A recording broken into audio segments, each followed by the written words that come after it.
हमने पीछे भी एक मर्तबा प्रेस बुलाया था, उन्होंने एक इल्जाम उस पर लगाया था कि शिवाजी महाराज के मुजस्समे पर, क्योंकि आजकल शिवाजी महाराज की चर्चा बड़ी महाराष्ट्र भर में है, और वहीं पर हमने धरना दिया था। उस धरने से हमें कामयाबी मिली थी कि सिविल हॉस्पिटल का एक हिस्सा जो जाने वाला था वो वापस रह गया, और उसमें उन्होंने कहा था कि मैंने 25,000 रुपया देकर फिरका परस्तों को वहां बुलाया।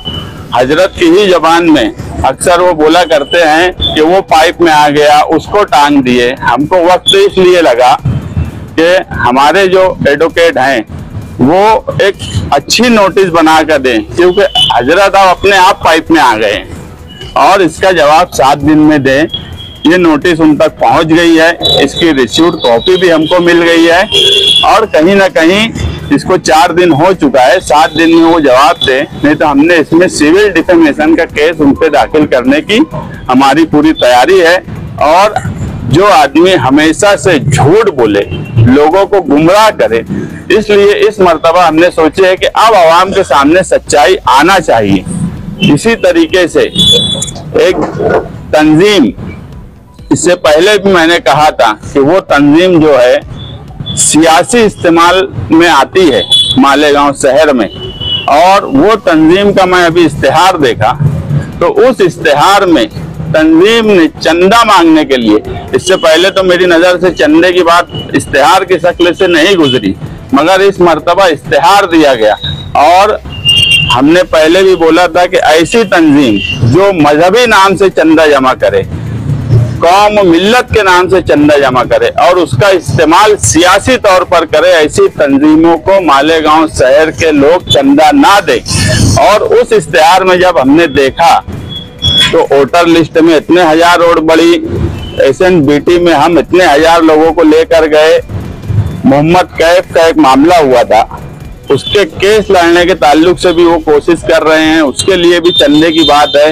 इसी तरीके से लाडली बहन स्कीम में तरह तरह की सारी ये जो मामलात उन्होंने लिखे हैं एक मजहबी तंजीम ने, उसका इस्तेमाल वो पूरी तरीके से हर वक्त सियासी तौर पर करते आ रही है।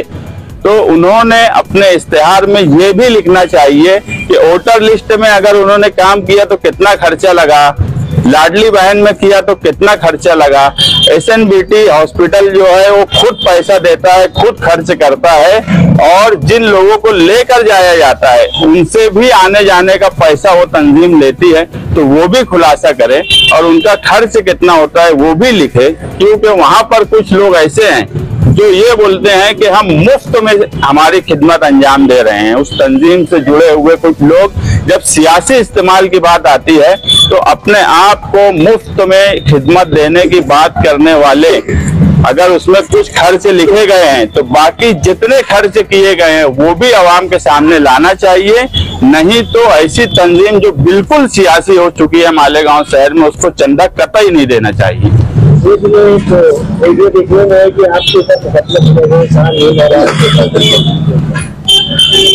वो अभी, हाँ मैं भी देखा, वो तो एक NC दाखिल की गई।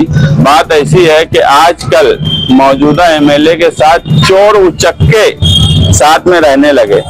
जिसने कंप्लेन की है उसके ऊपर खुद समाजवादी पार्टी ऑफिस से कुछ सामान की चोरी की कंप्लेन दफा 303 लगी हुई है। वसूली के लिए वो ब्लैकमेल कर रहा था, वो लगी है।